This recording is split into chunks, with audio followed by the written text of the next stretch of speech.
you know what? Women's History Month just wrapped up Monday, but we're going to continue celebrating all the remarkable things women are doing right here in Connecticut. Yes, in a profession where less than 10% of firefighters are female, 5 local women are breaking barriers. They're truly remarkable. I got the chance to visit the Connecticut Fire Academy to talk with them about their paths to becoming a recruit, their bond, and determination. This group of extraordinary ladies aren't just knocking down walls, but they are breaking barriers. Okay, get low. Meet Jade, Leah, Jillian, Jenna, and Zuri. And so, you know, as women, we are definitely a team for each other, and I know I can go to any one of them at any time, and they understand what I'm talking about. A team and a family in fire. What is it about this job that you love so much?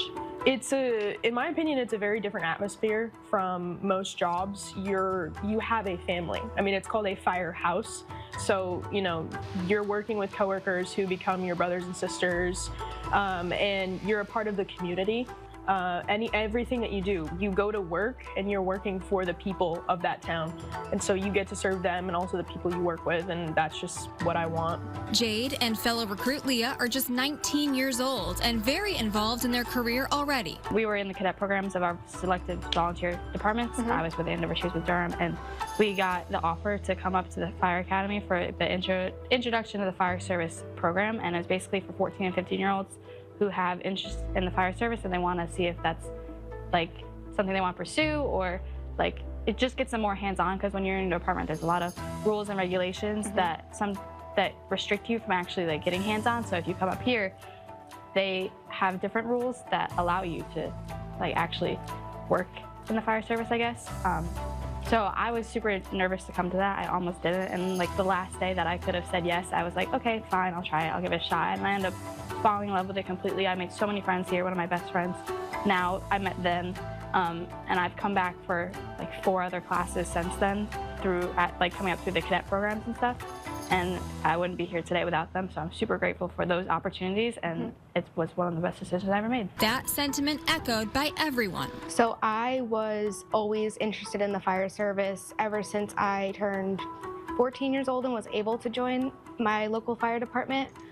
I then went through Fire 1, Fire 2, and I immediately fell in love with it.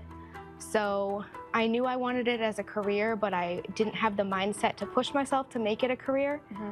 I did an internship actually with the fire department I'm now hired for when I was 17, and that made me really want to pursue it. Again, I just didn't know how. I didn't have as much of a career mentorship, so I didn't know how to go about it. So I kind of chose the path that I was comfortable in and that I was good in, and now looking back, I wish I did this sooner, but I'm very happy to be in the position I'm in now. But being a woman in a field that historically is mostly men doesn't come without challenges. Definitely the confidence and the mental blocks that come up.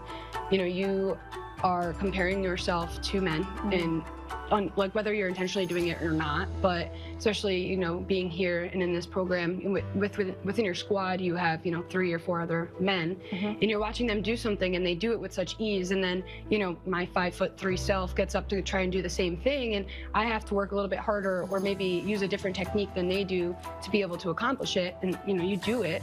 But just having that confidence in yourself that like you can get it done is a huge thing. I mean, my whole family think I'm a little bit crazy, which they always thought that, but it's, you know, okay.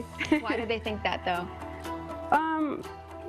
My mom was always about between what's for a female and what's for a male. Even when I play soccer, she always told me that's for male, that's for male, that's for male. Now imagine being a firefighter. Zuri showed her family she could do it, and it's been very rewarding. But now for being a firefighter is, you know, you're not just getting a reward just because you actually helping other people, saving lives, you know, saving property. It's a reward for my own, like mentally, because it just makes me feel like, you know, I did something good for that person in their worst day, like you mentioned. And it is mentally as well. You know, it takes a lot of your mental toll, like, but it's what we're here for. These women all say they had to get over that mental hurdle and find their confidence. But what's not typically a challenge? Working alongside the men. but the guys in my squad are the ones that are making me push that extra mile. They're the ones that are telling me I'm stronger than I think that I am, or telling me that they know I can do something that I think that I can't. So at the end of the day, I don't think it has anything to do with being a woman or being a male. I think it comes down to being a firefighter and just having that, like, that pride to get the job done. Though they really all hope that more women decide to take a leap and join the fire family. Definitely think stepping outside of your comfort zone is like a big message that should be sent to other women, you know, high schoolers or even middle-aged women, you know, late 20s that are looking for a career change, or they're just not satisfied with what they're doing, to understand that, like, you don't have to work that desk job. I think it is something that everybody should try, honestly. I owe a lot to the fire service, not even just career-wise, but personally. You learn a lot of life lessons and confidence building, and you meet so many people who help you out. You build a community for yourself. I think to see a lot of people join, even as a volunteer, I think would be something that everyone could benefit from. And like women as well, but specifically just joining and trying it.